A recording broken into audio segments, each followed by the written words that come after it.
നമുക്കിന്ന് ചെമ്മീൻ കക്കത്തിലാക്കിയത് ഉണ്ടാക്കാം.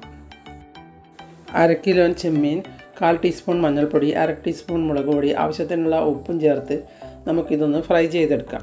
ഈ ചെമ്മീൻ വെന്ത് കഴിഞ്ഞാൽ നമുക്ക് മാറ്റി വയ്ക്കാം. അതേ പാത്രത്തിൽ തന്നെ ഒരു സവാള മുറിച്ച് വഴറ്റിയെടുക്കാം. നല്ല കളറായി വരുമ്പോൾ അത് നമുക്ക് മാറ്റി വെച്ച് തണുത്ത ശേഷം അരച്ചെടുക്കാം. ഇനി നമുക്ക് മുളക് പൊടി ഒന്ന് നനച്ചെടുക്കാം. 1/4 ടീസ്പൂൺ മഞ്ഞൾപ്പൊടി, 1/2 ടീസ്പൂൺ മുളക് പൊടി, 3/4 ടീസ്പൂൺ മല്ലിപ്പൊടി, ഇത് കുറച്ച് വെള്ളമൊഴിച്ച് ചേർത്തെടുക്കാം. ഇനി ആ സവാള വഴറ്റി വെച്ച് മാറ്റി വെച്ച പാത്രത്തിൽ തന്നെ നമുക്ക് ഒരു സവാള കൂടി ചെറുതായി മുറിച്ച് വഴറ്റിയെടുക്കാം. അതിലേക്ക് 1 ഇഞ്ച് വലുപ്പത്തിൽ ഇഞ്ചിയും 6-7 വെളുത്തുള്ളിയും 3-4 പച്ചമുളകും കൂടി ഒന്ന് ചതക്കി അതിലേക്ക് ഇട്ട് കൊടുക്കാം. അത് നല്ലതുപോലെ വഴറ്റിക്കഴിഞ്ഞാൽ അതിലേക്ക് ഒരു തക്കാളി മുറിച്ചത് ഇട്ട് കൊടുക്കാം. തക്കാളി നല്ലതുപോലെ ഉടഞ്ഞു കഴിഞ്ഞാൽ അതിലേക്ക് നേരത്തെ നമ്മൾ ചേർത്ത് വെച്ച പൊടിയുടെ മസാല ഇതിലേക്ക് ഇട്ട് കൊടുക്കാം.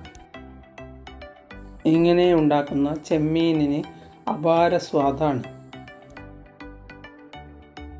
അതിനുശേഷം നമ്മൾ വഴറ്റി മാറ്റിവെച്ച് അരച്ച് വെച്ച ഉള്ളി ഇതിലേക്ക് ഇട്ട് കൊടുക്കാം.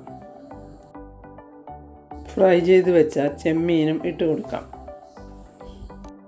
ഇനി അതിലേക്ക് 2 ടേബിൾ സ്പൂൺ വെള്ളവും ഒഴിച്ച് ഒന്ന് നല്ലതുപോലെ ഇളക്കിയെടുത്ത ശേഷം അതിലേക്ക് 1/2 ടീസ്പൂൺ ഗരം മസാല പൊടി കൂടി ഇട്ട് ആവശ്യത്തിനുള്ള ഉപ്പുണ്ടോ എന്ന് നോക്കി ഇളക്കിയ ശേഷം നമുക്ക് സ്റ്റൗ ഓഫ് ചെയ്യാം. മല്ലിയിലയുണ്ടെങ്കിൽ അതുകൂടി ഇട്ട് കൊടുക്കാം. നിങ്ങളും ഒന്ന് ഉണ്ടാക്കി നോക്കൂ.